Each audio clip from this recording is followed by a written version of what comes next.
আমার উপরে মরণের কষ্ট শুরু হয়ে গেল। এত পরিমাণ আমার জ্বর, আমি গুহা থেকে বের হইয়া একটানে আমি খাদিজার ঘরে গেলাম। খাদিজারে গিয়া ডাক দিলাম, জাম্মিলুনি জাম্মিলুনি জাম্মিলুনি, আমারে কম্বল দিয়া আবৃত করো, আমার এই অবস্থা জ্বর। আমারে খাদিজা কম্বল দিয়া ধরে ফেললো, আমি কম্বল দিয়াও কাঁপতেছি, আমার শরীরের জ্বর কমে না। খাদিজার কাছে ঘটনা খুলে বললাম।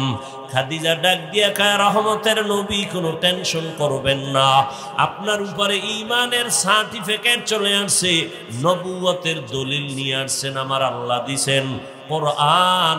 আপনি মনে মনে কষ্ট পাইতেছেন মনে হয়, খাদিজা বুঝি আপনার কথা মানবে না।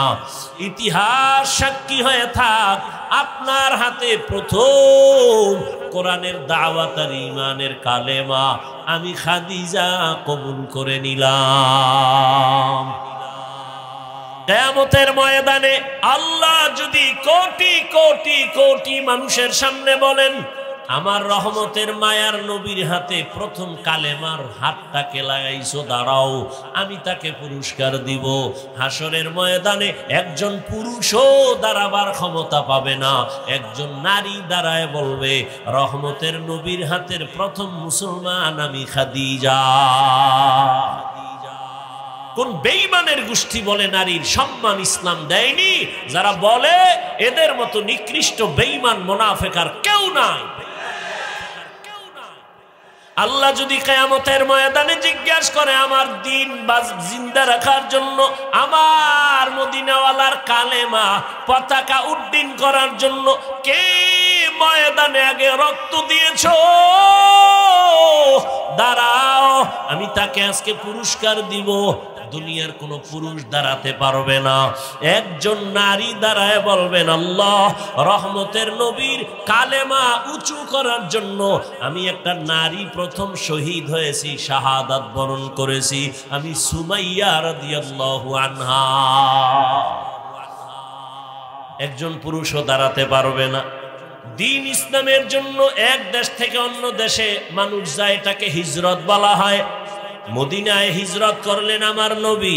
আল্লাহ যদি বলেন, আমার দিন রক্ষায় কারা প্রথম হিজরত করছো, প্রথম ব্যক্তি দাঁড়াও, সেখানেও কোনো পুরুষ দাঁড়াতে পারবে না, একজন নারী দাঁড়ায় বলবে, ও আল্লাহ, আমি প্রথম হিজরত করা নারী, আল্লাহর নবীর স্ত্রী মুহাম্মদের মেয়ে উসমান রাদিয়াল্লাহু তাআলা আনহুর প্রথম স্ত্রী আমি। ও পয়গম্বর, আল্লাহ পাক রব্বুল আলামিনকে সুসংবাদ দিয়ে দিবেন, এদেরকে বিনা হিসাবে আল্লাহ জান্নাত দিয়ে দিবেন।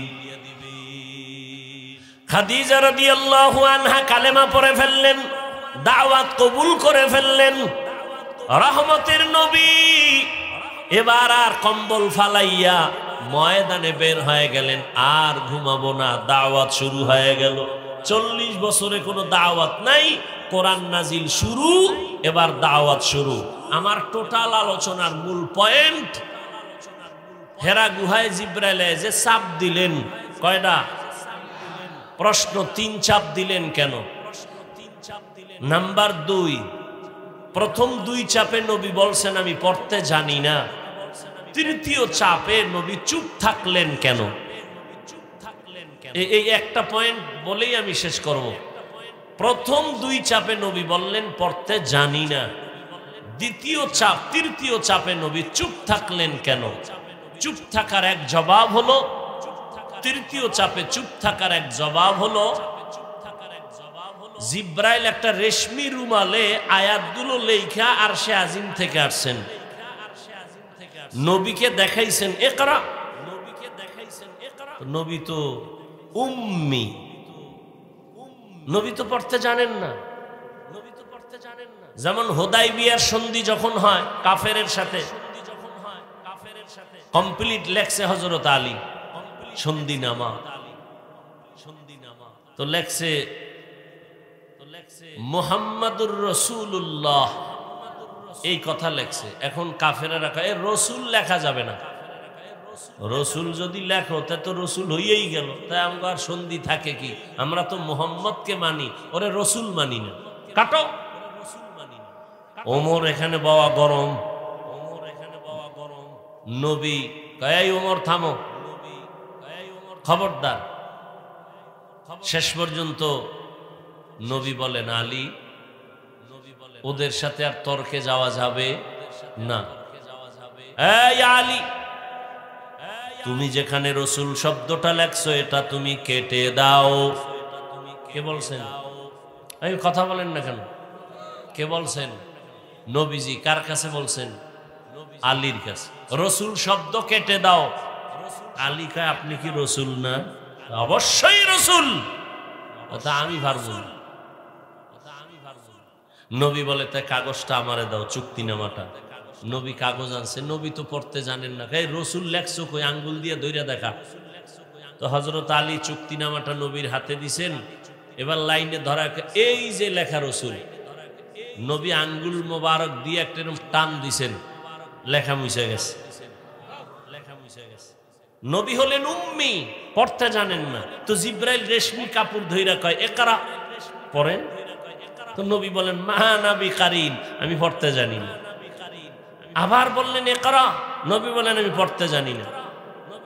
তৃতীয় চাপে জিব্রাইল আমিন পড়তে জান, নবী পড়তে জানেন না, ঠিক আছে। তৃতীয় চাপে তো জিব্রাইল পুরো 5টা আয়াতই পড়লেন। মক্তবের ছেলেরা মাদ্রাসায় যায়, কিচ্ছু পারে না। আমরা বসায় বলি কও রব্বি জিদনি ইলমা, কয়নি? আচ্ছা পরে যদি কি পারবে না, আমি শিখাই দিলে পারবে না? তো জিব্রাইল যখন বলেন, নবী বলেন ইকরা বিসমি রাব্বিকাল্লাযী খালাক, ইকরা, নবী পড়েন। নবী বলেন আমি পড়তে জানি না। অনেক ওলামায়ে কেরাম বলেন এখানে কেন নবী পড়েন নাই? জিব্রাইল শিখায় দেওয়ার পরেও কেন পড়েন নাই? বলে এখানে শুধু ইকরা বলা হয়েছে, কার নামে পড়ব বলা হয় নাই। তৃতীয় চাপে বলা হলো রবের নামে পড়েন। রহমতের নবী রবের নামে পড়াটাকে চুপ থেকে সমর্থন দিলেন। চুপ থাকার আর এক কারণ হলো নবী অসুস্থ হয়ে গেলেন, পড়বে কি? তৃতীয় জবাব, নবী চুপ থেকে সমর্থন দিলেন। হ্যাঁ আমি সমর্থন দিলাম, পড়া সত্য, রবের নামেই পড়তে হবে। ওখান থেকে দুনিয়ার পড়ালেখা 2 ভাগ হয়ে গেল। এক ধরনের পড়ালেখা রবের বাদ দিয়া, আর এক ধরনের লেখাপড়া রবের নাম সহ। দুনিয়াতে 2 লাইনই তো চলে। যেমন স্কুলে সন্তান গিয়ে পড়ে সরোয়া অজাগর, এটা কি রবের পড়া? সরায়াতে আফা, রবের পড়া। মাদ্রাসায় যখন যাবে ও গিয়া ওই অক্ষরে পড়বে সরয় ওজু, কি ও গিয়া পড়বে সরায়া আল্লাহ। ব্যবধান আছে না নাই? একই অক্ষর, একটা রবের নাম বাদ দিয়ে পড়া আর একটা রবের নামের পড়া। আগের পড়া কত মজার ছিল। সকালে উঠিয়া আমি মনে মনে বলি সারাদিন আমি যেন ভালো হয়ে চলি। এরপরে কি আদেশ করেন যাহা মোর গুরুজনে, আমি যেন সেই কাজ করি ভালো মনে। আর এখন কি এগুলো আছে? এখন কবিতা পড়ে ক্রিং ক্রিং টেলিফোন, হ্যালো হ্যালো হ্যালো, কে তুমি কাকে চাও বলো বলো বলো। আমি ম্যাও হ্যালো ক্যাট, বিড়ালকে চাই, জরুরি খবর আছে ডেকে দাও তাই। হামটিমা টিম টিম, তার খাড়া 2টো শিং, তারা মাঠে পারে ডিম। ঠিক নি? এটা কি সত্য কথা? শিংওয়ালা জানোয়ারে ডিম দেয়, তাহলে এটা মিথ্যা না? তাহলে যেই শিক্ষার ফাউন্ডেশন মিথ্যার উপরে, এই জাতিকে তো মিথ্যাবাদী বানাবে, সত্যবাদী বানাবে না। এরে আল্লাহর গোলাম, দুনিয়াতে 2 লাইনে পড়া চলে, একটা রবের নামের পড়া আর একটা রবের নাম ছাড়া পড়া। ভালো করে বুঝবেন, রবের নামের পড়াগুলোকে বলে কোরআনের শিক্ষা, ধর্মের শিক্ষা, ইসলামী শিক্ষা, মাদ্রাসা শিক্ষা। রবের নাম বাদ দিয়া যেই লেখাপড়াটাকে বলে জেনারেল শিক্ষা, জাগতিক শিক্ষা, দুনিয়ার শিক্ষা। এখন কোন পড়ায় কি হবে? আগে দুনিয়া নিয়ে আলোচনা করি। দুনিয়ার রবের নাম বাদ দিয়া যত পড়া আছে, এই পড়া পড়লে দুনিয়ার সন্তানেরা কি হবে? দুনিয়ার সন্তান ডাক্তার হবে, ইঞ্জিনিয়ার হবে, প্রফেসর হবে, কলামিস্ট হবে, সাংবাদিক হবে, ডাক্তার হবে, একজন উকিল হবে, ব্যারিস্টার হবে, এমপি হবে, মন্ত্রী হবে, এসপি হবে, ডিসি হবে। রবের নাম বাদ দিয়া লেখাপড়া করার দ্বারা সব হবে, সব হবে, মানুষ হবে না। দুইটা উদাহরণ না দিলে আর হয় না। আব্বা আম্মা বিয়া কইরা দোয়া করছে, আল্লাহ একটা সন্তান দিও। আল্লাহ দিছে ছেলের ঘরে মাইয়া। কি দিছে? মা বাবায় শখ করিয়া নাম রাখছে তাসলিমা নাসরিন। কি নাম রাখছে? মা বাবায় শখ করিয়া ডারে লেখাপড়া করায় বানাইছে ডাক্তার, MBBS ডাক্তার। এত বড় ডাক্তার, MBBS ডাক্তার, নাম কত সুন্দর। লেখাপড়া করে ডাক্তার হইয়া ফাঁকে ফাঁকে ইসলামের উপরে স্টাডি করে। কইরা কইরা কইরা কইরা হঠাৎ করে কয়, কোরআনের মধ্যে একটা আয়াত দেখলাম, আল্লাহ নারীদের কয় পর্দা কর। এটা তো একচেটিয়া নারীদের উপরে জুলুম হলো, আল্লাহ বড় জালেম। নাউজুবিল্লাহ আসে না? তাসলিমা নাসরিন বই লেখলো, বইয়ের নাম দিছে যাব না কেন যাব। বইয়ের নাম যাব না কেন যাব। বইয়ের মধ্যে লেখে, আমি তাসলিমার পেট আমার শরীরের অংশ, আমার পেটের মধ্যে বাচ্চা আমি যেখান থেকে সেখান থেকে নিব। একজন পুরুষ আমাকে বাচ্চা দিবে, এটা আমার অধিকার নষ্ট করা। আমার মনে চায় যেখান থেকে আমি সেখান থেকে বাচ্চা নিব। MBBS ডাক্তার ভালো, তাসলিমা নাসরিন নামও সুন্দর, মন্তব্যগুলো মানুষের না পশুর। যেখান থেকে মনে চায় সেখান থেকে। পেটে বাচ্চা তো আমাদের দেশে কুত্তিরা নেয়, কুকুরনি নেয়, কুকুরনি। রাস্তার কুকুরনিরা যেখান থেকে মনে চায় সেখান থেকে পেটে বাচ্চা নেয়। মানুষ কখনো যেখান থেকে সেখান থেকে বাচ্চা নিতে পারে না। তাসলিমা নাসরিন নামও ঠিক, MBBS ডাক্তারও ঠিক, সব হইছে কিন্তু মানুষ হতে পারে নাই।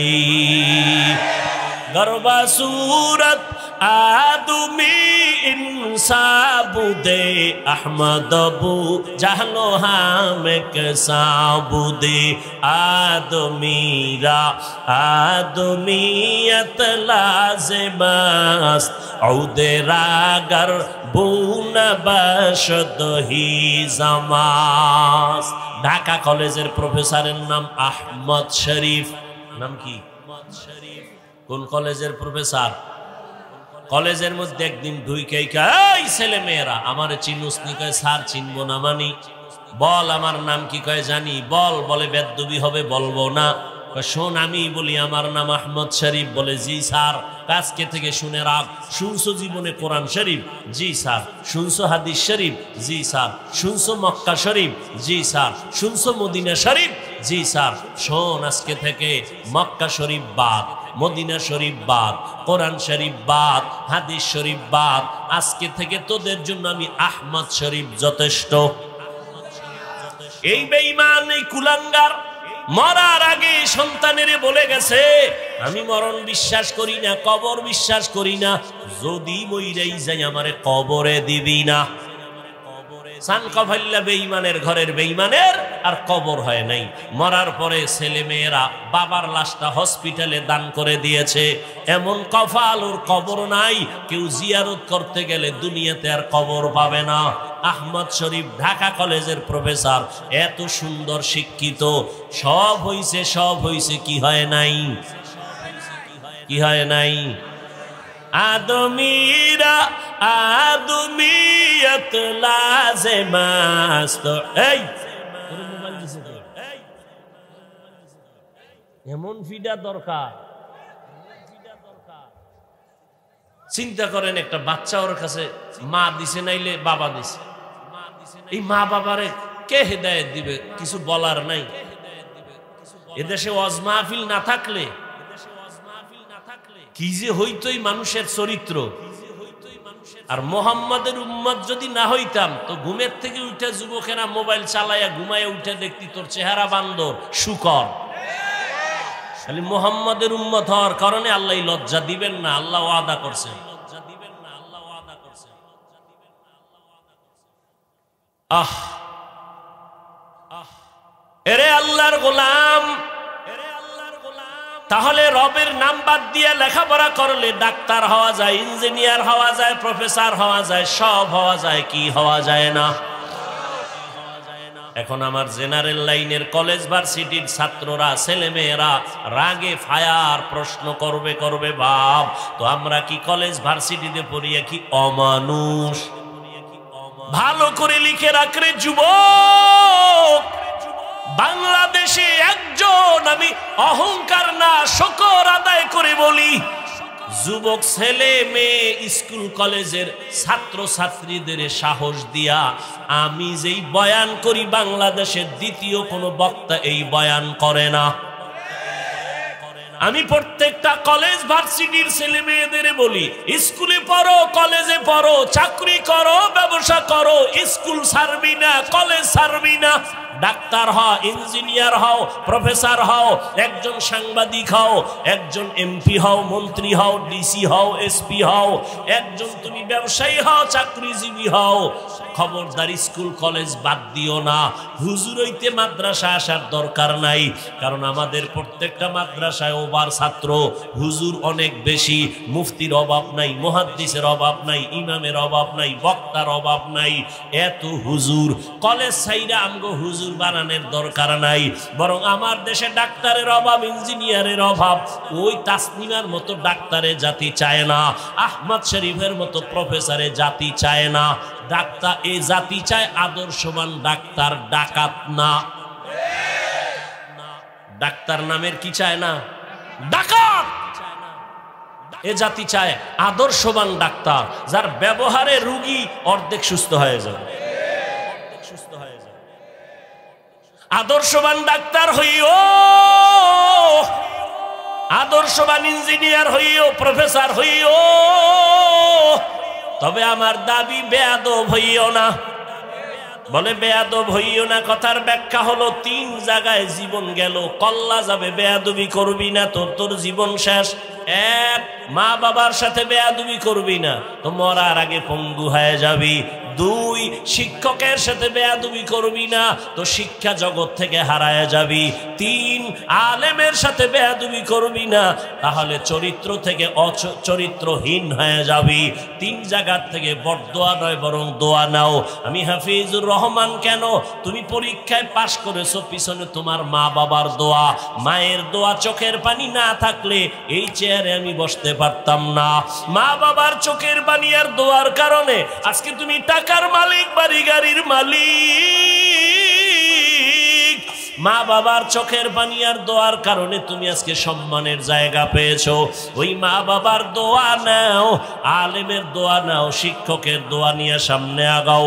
ডাক্তার হলেও তুমি সফল, ইঞ্জিনিয়ার হইয়াও তুমি সফল। শুধু এই এলাকার ডাক্তারই না, আল্লাহ যদি তোর কপাল খুইলা দেয় মা বাবার দোয়ায়, শিক্ষকের দোয়ায়, আলেমদের দোয়ায়, পুরা বাংলাদেশ না তোকে হায়ার কইরা বিদেশ নিয়ে যাবে সম্মানের জন্য। আল্লাহ পারেনি? সারা রাত মোবাইলে আকাম করবি তো তাড়াতাড়ি পারবি। আল্লাহ বলেন, এবং এই মানুষের জন্য আমি দুনিয়াতে সর্বোৎকৃষ্ট, পিওর, হালাল, সুস্বাদু রিজিকের ব্যবস্থা করেছি। আল্লাহ পাক রব্বুল আলামিন সব প্রাণীর খানাই দেন। গর্তের পিপিলিকার রিজিকও আল্লাহ দেন, না অন্য কেউ দেন?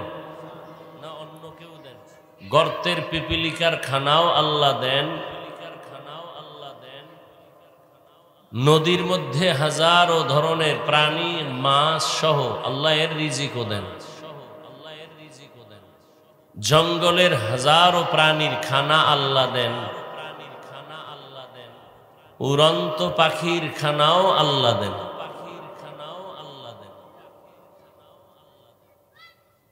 আল্লাহ পাক রব্বুল আলামিন বলেন, মানুষের খানাটা অন্য খানার থেকে অনেক পিওর এবং হালাল এবং সুস্বাদু। মানুষ অনেক নেমক হারাম। ইন্নাল ইনসানা লিরাব্বিহি লাকানুদ, ইনসান জাতি বড়ই নেমক হারাম, অকৃতজ্ঞ। মানুষের হালাল পিওর খানাটাকে নিজের জিহ্বাকে কন্ট্রোল করতে না পেরে পিওর খানাটাকে ভেজাল করে ফেলে মানুষ। মাছ কিনতে যাবেন, সেখানেও ভেজাল। চাল কিনবেন, চালের মধ্যে ভেজাল, ডালে ভেজাল। মানুষ খানা খেয়ে একটু ফল খাবে, ভিটামিন, সে ফলেও ভেজাল। আল্লাহ কত পিওর ফল দিলেন, মানুষ এতটাই আল্লাহর দুশ্মন যে সেই ফলকে দ্রুত পাকানোর জন্য মেডিসিন ব্যবহার করে শরীরের ভিটামিনের পরিবর্তে অনুপযোগী করে ফেলল মানুষ। এরপরে আপনারা, এই ভাই মোবাইলটা সরান তো, এইটাও নামান, এইটাও নামান। আপনারা যে রাস্তাঘাটে যা খাইতেছেন, কতটা পরিচ্ছন্ন, এখন খান, মেশিন ভালো টের পান না। সময় মতো দেখবেন কিডনির সমস্যা, ক্যান্সার, হার্ট সমস্যা, লিভারের সমস্যা। মানুষ টাকা নাই, টাকা নাই, টাকা নাই বলেও তো না খায় নেই। বড় বড় ইলিশ মাছ পচে যায় না, কেউ না কেউ কিনে নেয়। মাছ বাজারের মাছ বাকি থাকে না, চলে যায়। মানুষ 1 টাকার জিনিস 2 টাকা দিয়েও খেতে চায়, ভালো চায়। কি এক সময় একটা পেঁয়াজু, একটা সিঙ্গারা 8 আনা 1 টাকা দিয়ে খাইতেন না?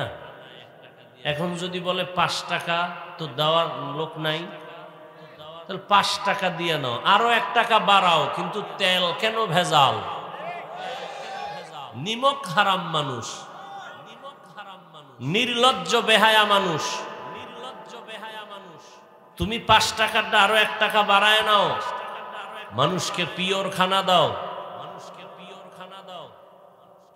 যারে দিয়ে ভূত ছাড়ামু, এরে ভূতে পাইলে উপায় কি? হ্যাঁ, বাহির দেশে সব পিওর, কোনো ভেজাল নাই। আমার দেশে এত ভেজাল কেন? মানুষই ভেজাল, মাল ভেজাল হবে না কেন? কে ফিরাবে? ফিরাবার কেউ নাই। যাকে ফিরাতে দিবেন সেও ভেজাল, সেও কি ভেজাল। এই ভেজাল মুক্ত করার পথ আছে একটা, আর কোনো পথ নাই। র্যাব, আর্মি, পুলিশ, বিডিআর, অস্ত্র, টাকা, ক্ষমতা কিচ্ছু দিয়া হবে না, যতক্ষণ পর্যন্ত মানুষের অন্তরে আল্লাহর শাস্তির ভয় আসবে না। কোন র্যাবেও পারবে না। র্যাবের পাহারা দিতে দিয়া হেও বডিগার্ড, বডি পাহারা দিতে গিয়া বডির উপরে গুলি চালায়। কি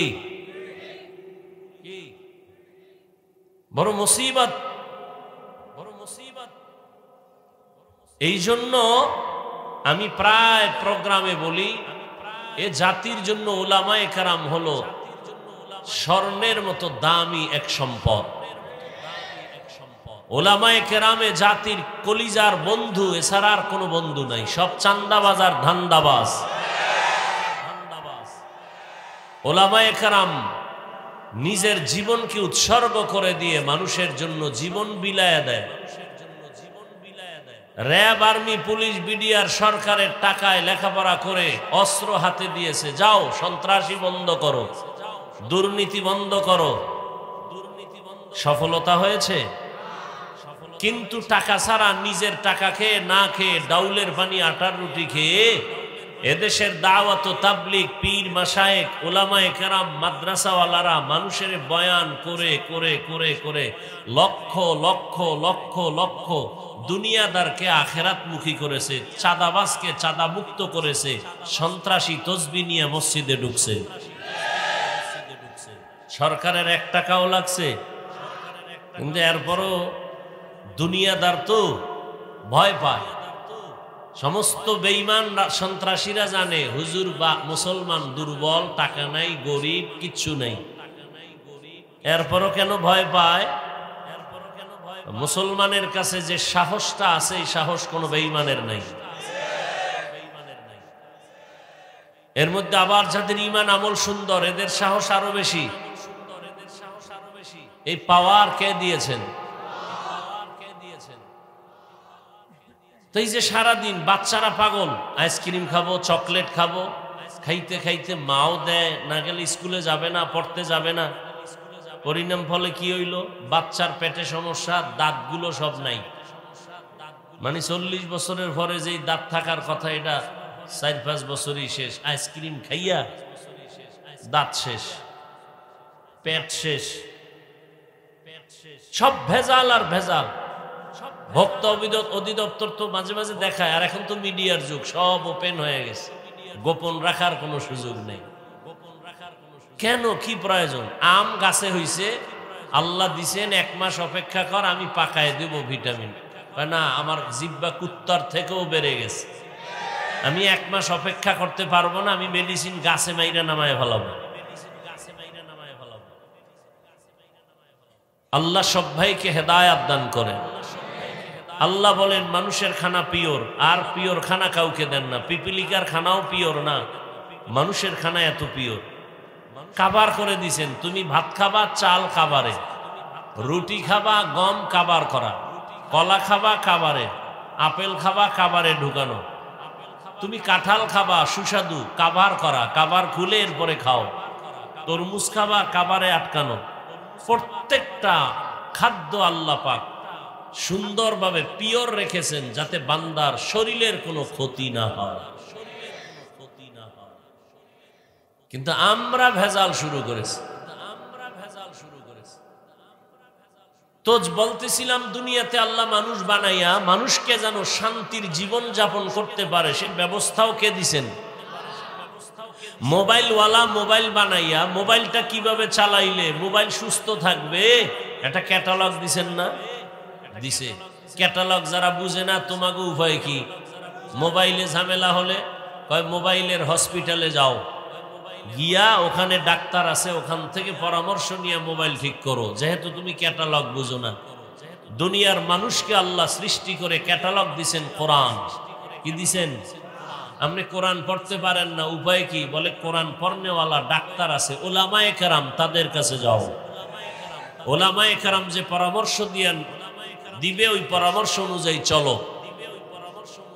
এছাড়া ভিন্ন কোন তন্ত্র মন্ত্রে দুনিয়ার মানুষকে শান্তি দিতে পারবে না, কোনোদিন না। আপনারা কি মনে হয় শান্তি কেউ দিতে পারছে নবীর আদর্শ ছাড়া? দেশের কঠিন অবস্থার মধ্যেও কিন্তু যাদের কাছে রসুলের আদর্শ আছে, এদের মতো সম্মানে শান্তিতে এখনো কেউ নেই।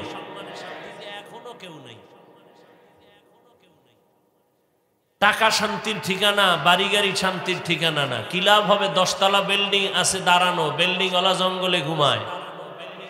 কথা বলেন না কেন? কোটি কোটি টাকা আছে ব্যাংকে, খাওয়ার কোনো সুযোগ নাই, বউও খাইতে পারবে না, আর 14 গোষ্ঠীও খেতে পারবে না। এই টাকার মাস্তানি করে কি লাভ? এর চেয়ে খেরের ঘরে আলু ভর্তা দিয়া খাইয়া ঘুমানো শান্তি। শান্তি দেওয়ার মালিক কে? আল্লাহ কয় আমি তোরে বানাইছি, কিভাবে শান্তিতে থাকবি ব্যবস্থাও আমি দিয়েছি। ব্যবস্থার 2 ব্যবস্থা আল্লাহ দিছেন, এক দিছেন ব্যক্তি, আর এক দিছেন কিতাব। ব্যক্তিদের মধ্যে শ্রেষ্ঠ ব্যক্তি রহমাতুল্লিল, কিতাবের মধ্যে শ্রেষ্ঠ কিতাব কোরআনুল কারীম। রহমতের নবী আসছেন মক্কা নগরীতে। মক্কার মানুষ পৃথিবীর নিকৃষ্ট চরিত্রহীন লম্পট খারাপ, এই টাইমে রসুল আসছেন। মক্কার মানুষের মতো চরিত্রহীন দুনিয়ার আর কোথাও ছিল না, সে জায়গায় রহমতের নবী আসছেন। আসার পরে রহমতের নবীকে আল্লাহ 40 বছর পরে কোরআন দিছেন। কয় বছর? দীর্ঘ 40 বছর পর্যন্ত নবী কারো কাছে দাওয়াত দেন নাই। এই মানুষগুলো এতটাই খারাপ ছিল, নবীজির কাছে যখন আল্লাহ কোরআন দিলেন, রহমতের নবী কোরআন পাইয়া দাওয়াত শুরু করলেন। মানুষের শান্তির ঠিকানার জন্য রহমতের নবীর হাতে কিতাব দিলেন আমার আল্লাহ। কোরআন আল্লাহ দিতে গিয়া প্রথম যেই সূরাটা আল্লাহ দিলেন, এই সূরাটার নাম সূরা আলাক। ইকরা বিসমি রাব্বিকাল্লাযী খালাক, খালাকাল ইনসানা মিন আলাক। প্রথম সূরাটা সূরাতুল আলাক। কত বছর পরে এটা শুরু হয়েছে নাজিল? নবীজির 40 বছরের পর। কোথায়? বলে হেরা পাহাড়ের গুহার মধ্যে। প্রশ্ন বড় জটিল, মক্কার মানুষ এত খারাপ, এই খারাপ পরিবেশে কেন আল্লাহ নবীরে পাঠাইলেন? প্রশ্ন নাম্বার 2, মসজিদের পার্শ্বের মানুষগুলো তো অন্যদের তুলনায় একটু ভালো থাকে, মক্কার মতো জায়গার মানুষ কেন পৃথিবীর নিকৃষ্ট খারাপ? নবীকে আল্লাহ পাঠাইয়া সাথে সাথে কিতাব না দিয়া 40 বছর পরে আল্লাহ কোরআন নাজিল করা শুরু করলেন কেন? প্রশ্ন নাম্বার 4, যেই ঘরের আঙ্গিনায় একবার আল্লাহ বললে 1 লক্ষ বার আল্লাহ বলার সওয়াব। সুবহানাল্লাহ। যেই তালে বিড়ি টানেন সুবহানাল্লাহ কেমনে আসবে? আল্লাহ হেদায়াত দান করে। বিড়ি টানতে টানতে চেহারাটা গোলাপের মতো লাল করে ফেলেছে। হ্যাঁ, বিড়ি টানলে লাল হয়। ওর ঠোঁট যেমন কালা, ওর কলিজাও কালা। এই যে ঠোঁটে আগুন লাগাইছো, ওই আগুন জাহান্নাম পর্যন্ত ঠেকায় দিবে।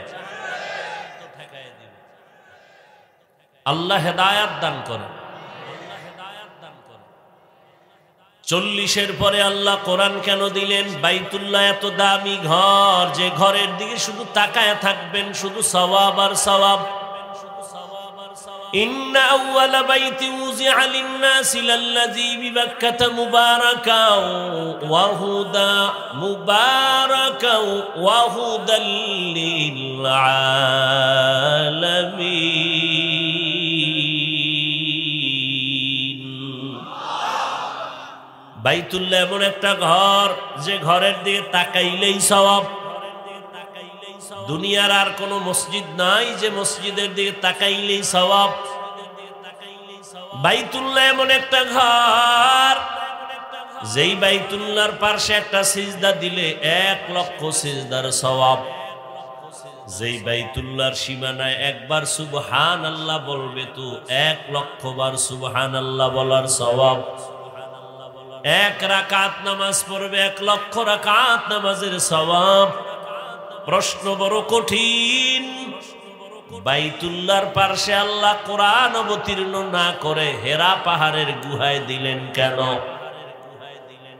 হেরা পাহাড়ের গুহায় দিলেন কেন? প্রশ্নের জবাবই দেওয়ার সুযোগ আর হবে না। খেয়াল করেন, আসলো রহমতের নবী, দীর্ঘ 40 বছর পর্যন্ত কোনদিন কারো কাছে কালেমার কথা বলেন নাই, নামাজের কথা বলেন নাই, পর্দার কথা বলেন নাই। এক কথায় নবী কোনদিন দাওয়াতের কাজ করেন নাই। তো নবী 40 বছর করলেন কি? দীর্ঘ 40 বছর রহমতের নবী ওই মক্কার অদূরে হেরা পাহাড়ে উঠিয়া গুহার মধ্যে বসে বসে আল্লাহর ধ্যানে সময় কাটাতেন। কার ধ্যানে? আল্লাহর ধ্যানে সময় কাটাতেন। রহমতের নবী 1 সপ্তাহ 2 সপ্তাহ ওই পাহাড়ের গুহায় থাকতেন, বাসায় যেতেন না। ওই সময় নবীর আদরের সহধর্মিনী আম্মাজান খাদিজা রাদিয়াল্লাহু আনহা রহমতের নবীর জন্য নাস্তা বানাইয়া মহিলা মানুষ একা একা ওই গুহার উপরে গিয়া নবীরে পৌঁছায় দিতেন। রহমতের নবীরে পৌঁছায় দিতেন। এরে নবীর আশিক আম্মা জানা খাদিজা রাদিয়াল্লাহু আনহা নবীর জন্য নাস্তা নিয়ে পৌঁছায় দিতেন পাহাড়ের গুহার ভেতরে। 40 বছর পরে যখন কোরআন নাজিল সূচনা হবে, নবী তখন হেরা পাহাড়ের গুহার মধ্যে বসা। জিবরাইল আলাইহিস সালাম ভেতরে আসলেন, নবীজিকে দাঁড় করালেন। জিবরাইল আমিন তার সিনাটা রহমতের নবীর সিনার সাথে লাগাইলেন। সিনার সাথে লাগাইয়া হালকা একটু চাপ দিলেন আর বললেন, ইকরা, হে নবী আপনি পড়ুন। নবী জবাব দিলেন, মা আনা বিকারিন, আমি পড়তে জানি না। আবার হালকা চাপ দিলেন আর বললেন, ইকরা, হে নবী আপনি পড়ুন। নবী আবারও জবাব দিলেন, মা আনা বিকারিন, আমি পড়তে জানি না। পয়সা হইল। এবার শেষবারে একটা কঠিন জোরে চাপ দিলেন নবীরে জিব্রাইলের সিনা দিয়া। এবার জিব্রাইল বললেন, পড়েন, ইকরা বিসমি রাব্বিকাল্লাযী খালাক, খালাকাল ইনসানা মিন আলাক, ইকরা ওয়া রাব্বুকাল আকরাম আল্লাযী আল্লামা বিল কলম, আল্লামাল ইনসানা মা লাম ইয়ালাম। নবী পড়বে কি? দুই চাপে বললেন, আমি পড়তে জানি না।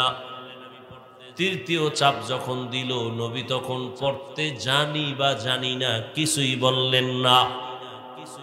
বরং নবী বলেন, আমার শরীরে জ্বর উঠে গেছে, এত পরিমাণ জ্বর, মনে হয় আমার মরণের কষ্ট শুরু হয়ে গেল।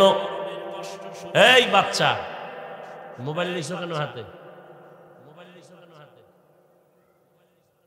তোরে মোবাইল দিছে কে? এই বাপ মা হইল সন্তান নষ্টের এক কারণ।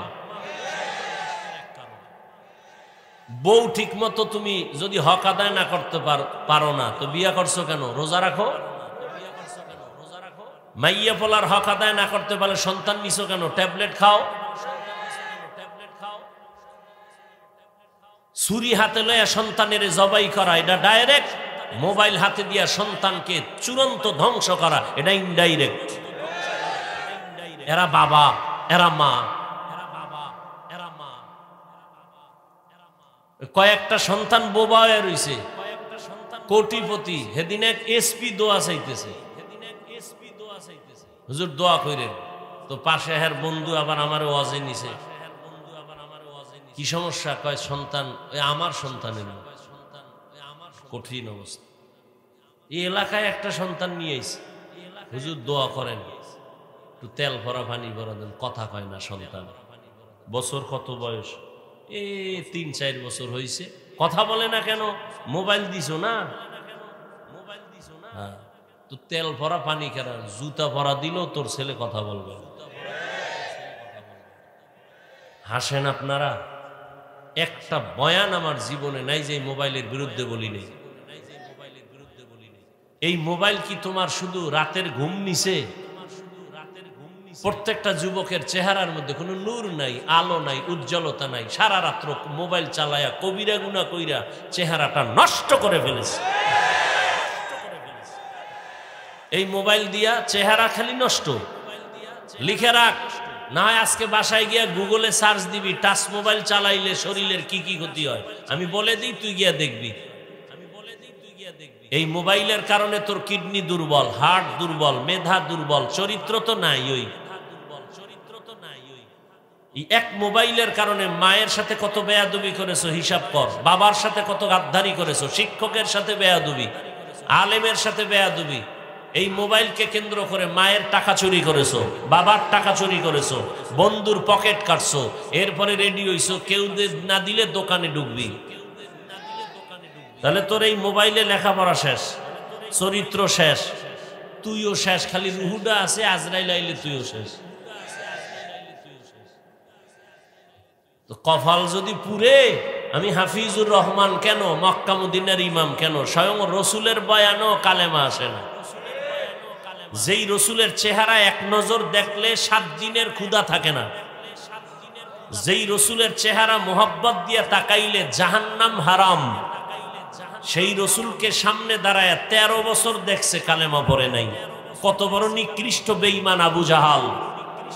আর অন্যদিকে 27 বছরের একটা যুবক ছেলে তরবারি নিয়ে যায়, নবীকে জবাই করবে। চেহারা দেখা তরবারি ফালায় বলে কালেমা পড়ায় দেন। এর নাম কফা। নয়ামাটি এলাকায় খুব বয়ান হয়েছে, মজার বয়ান, লোক হয়েছে। লাভ কি? ফজরে যদি মসজিদ খালি থাকে, এখানে বহু আশেকে রসুল বয়া রয়েছে, ফজর পরে নাই, জোহর পরে নাই, আসর পরে নাই, মাগরিব পরে নাই, এশাও পরে নাই।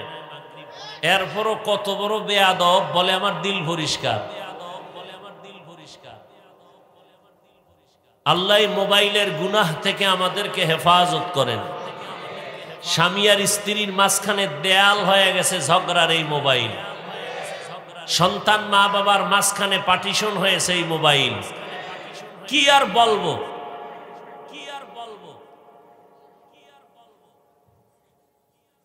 আল্লাহ কথা কোন জায়গায় রাখছিলাম মনে আছে আপনাদের? কন্ত দেহি ভুলে গেছেননি 2 মিনিটে? জিব্রাইল আমিন 3 চাপ দিছেন। কয় চাপ? তৃতীয় চাপে নবীকে এমন জোরে চাপ দিলেন নবীর জ্বর উঠে গেল। বুখারী শরীফে নবী বলেন, বুখারীর ইবারত, মুহাম্মদের উম্মতের হায়াত 60-70-এর মাঝখানে। তুই আর 30 বাঁচবি যদি আল্লাহ বাঁচায়, তবে বাঁচাবে কিনা সন্দেহ। যত লাশ যুবক, যুবক, যুবক, করোনায় যুবক, ডেঙ্গুতে যুবক, ছাত্র জনতার আন্দোলনে লাশ যুবক, পানির তলে যুবক, ঘুমের বিছানায় মরে রইছে কে? যুবক, গাড়ির চাকার তলে মাথা গেছে কার? যুবক। আর মরণের আর এক নতুন ফাঁদের নাম, নতুন মরণ ফাঁদের নাম বাইক। ওটার উপরে উঠলেই খালি আগুন বাইর হয়, শরীর গরম 90-এর উপরে, আর পেছনে যদি বিপরীত পার্স থাকে তো আরো গরম। সকালবেলা ঘুম থেকে উঠা 10টার সময় আম্মু আমি একটু দেলপাড়া যাই, পাগলা যাই, একটু চাষারা যাই। কেন? আমার এক বন্ধুর সাথে মোলাকাতের জন্য টাইম কত? 1 ঘন্টার মধ্যে চলে আসবো। আম্মাজান কয় তাড়াতাড়ি চলে আসবি। হুন্ডা টান দিয়া চলে গেল। 2 ঘন্টা পরে মায়ের অন্তরে বাড়ি মারছে, আসে না কেন? টেলিফোন রিং হচ্ছে, কেউ রিসিভ করে না। দীর্ঘ টাইম পরে একজনে রিসিভ করে, বলে কে তুমি? বলে আমি মোবাইলওয়ালার মা। কয় ওর বাবা আছে? নিকা আছে, বাবারে দাও। তাড়াতাড়ি তোমার সন্তানের মোবাইল কে যেন ধরেছে, ধরো। বাবায় মোবাইল কানে লাগাইছে, কে যেন বলতেছে তুমি এই সন্তানের বাবা? নিকা হ্যাঁ। বাসা কোথায়? বলে এই যে কিনা নয়ামাটি এলাকায়। দ্রুত গতিতে আসো, চাষারার পার্শ্বে লাশটা নিয়ে যা। বানায় বলতেছি, আমগো গ্রামে কয় না, সুখে থাকতে কি কিলায়? ভূতে কিলায়। তোকে ভূতে পাইছে। বেটা লেখাপড়া করবি, একটা ভালো ডাক্তার হ, আদর্শবান ইঞ্জিনিয়ার হ। মানুষ মইরা গেলে ইতিহাস লাগবে সম্মানের সাথে, মহব্বতের সাথে। আর এমন চরিত্র তোর খারাপ করছ, তুই এখন মরলে তোর মা খুশি, মনে মনে খুশি, কানবে ঠিক খুশি। কেন? এই চরিত্রহীন সন্তানের কারণে মানুষ আমাকে লজ্জা দেয়। একটা মইরা গেছে, বিপদ গেছে। এবার বুঝ তোর কপাল কত খারাপ। তুই মরলে মা খুশি, বাপ খুশি, বোন খুশি, ভাইরা খুশি। তোর চরিত্র এত খারাপ, তাহলে তুই এই 25-30 বছরে কামাই করছো কি? বড়দোয়া, বড়দোয়া, বড়দোয়া। তুই মরলে হুজুরেও খুশি, তুই মরলে ইমাম সাহেব খুশি, তুই মইরা গেলে তোর বন্ধু খুশি, তুই যদি এখন মর তাহলে তোর শিক্ষক খুশি। কেন? তোর বেয়াদবি সইতে পারে না কেউ। তাহলে তুই জীবনে কি কাজ করলি? মইরা যাবি, তোর এটা জীবনের সফলতা। বড়দোয়া আসবে চতুর্মুখী। ভালো আর দোয়ার কাজ করতে পারলি না, এটাতে জীবন হইল? তাহলে রবের নাম বাদ দিয়ে লেখাপড়া করলে সব হতে পারবে, কি হতে পারবে না? মানুষ হতে পারবে না। তবে এখানে আমার প্রশ্নের জবাব দিয়া ফেলি, যারা স্কুল কলেজে পড়ে এরা কি মানুষ না? এই প্রশ্নের জবাব আমি আপনাকে আগে প্রশ্ন করব। এই কলেজ ভার্সিটির ছেলে মেয়েরা এরা কি জানেনি মাকে বিবাহ করা হারাম? জানে না? জানে। ওরা জানেনি বিয়ে ছাড়া সন্তান জন্ম দেওয়া হারাম? জানে। যদি বলে জানে, আমি বলবো তারা মানুষ। আর যদি বলেন তারা জানে না, আমি বলবো সে মানুষ না। তবে এখানে প্রশ্ন আবার ঢুকছে কি, জানলো যে মাকে বিয়ে করা হারাম, বিয়ে ছাড়া সন্তান জন্ম দেওয়া হারাম, এটা যে জানছে কলেজের বই বইরা, বই বইরা কলেজের কোন বইয়ের মধ্যে এগুলো লেখা আছে? টুকটাক যা অতীতে ছিল সব জবাই করছে, জবাই। শিক্ষা জাতির মেরুদণ্ডর ভেঙ্গে দিছে। শিক্ষা জাতির মেরুদণ্ড ধ্বংস করে দিয়েছে শিক্ষা। আল্লাহ হেদায়াত দান করুন। দেখেন না, এত তুফানের পরেও এখনো আমার দেশের আলেমরা আন্দোলন করতে হয়, মানববন্ধন করতে হয়।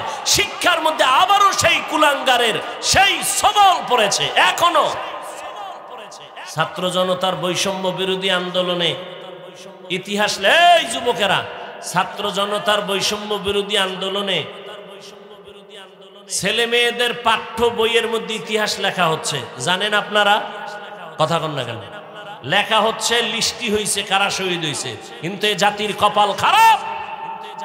আমার দেশের আলেম ওলামা মাদ্রাসার ছাত্ররা শহীদ হয়েছে, এদের নাম নিশানার কোনো খবর নেই। এই জন্য চরমনাইয়ের মাঠে আমি বলে আসছিলাম, কাফনের কাফন নিয়ে রেডি হও, জালেমের বিরুদ্ধে আবার আন্দোলন করতে হবে। মুসলমানের আন্দোলন একবার না বারবার। মুসলমান একবার জীবন দেয় না, বারবার দেয়। অতএব আল্লাহ, আপনারা মুসলমান, নামাজ পড়েন না পড়েন সেটা ভিন্ন কথা। একটু চিন্তা করেন তো, সব ছাত্র যারা শহীদ হলো, আবু সাইদ, মুগ্ধ, এই সহ যারা সব লিস্টি হলো, মাদ্রাসার ৭৫-এর উপরে ছাত্র শহীদ হয়েছে, এদের লিস্টি নেই। মরাডারে মারো কেন, কয় লড়ে কেন? আমরা ভদ্র তো, বেয়াদব না।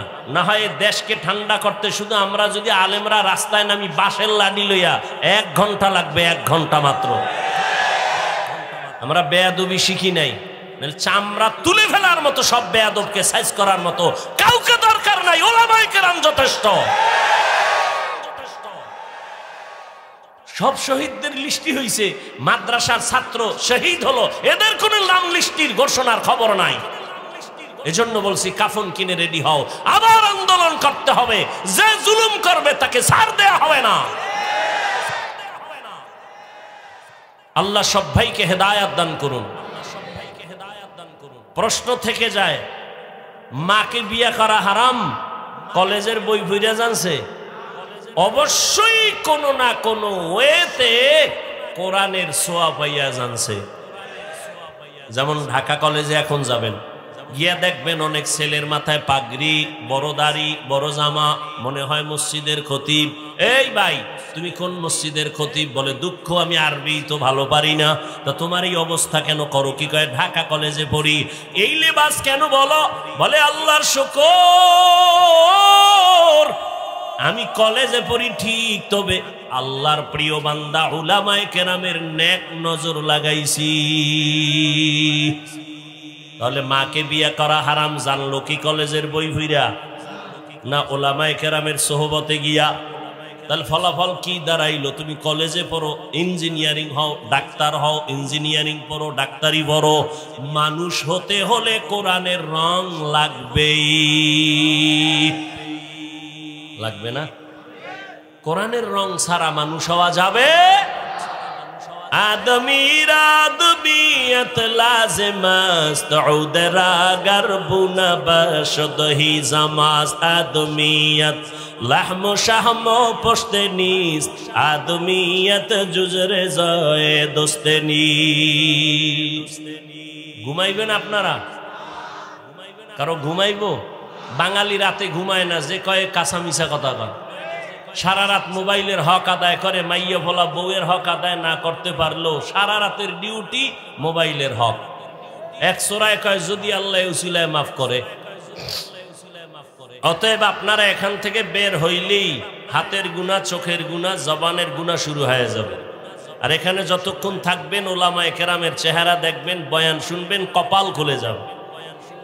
জীবনে তো ঘুরলেন, আড্ডা দিলেন, আনন্দ করলেন, আজকে এই সুন্দর পরিবেশটাকে সুন্দর রাখার দায়িত্ব আপনাদের না?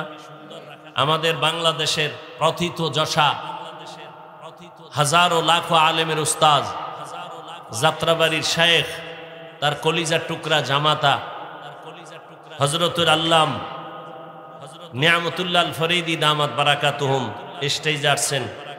অত্যন্ত তথ্যবহুল কথা বলবেন।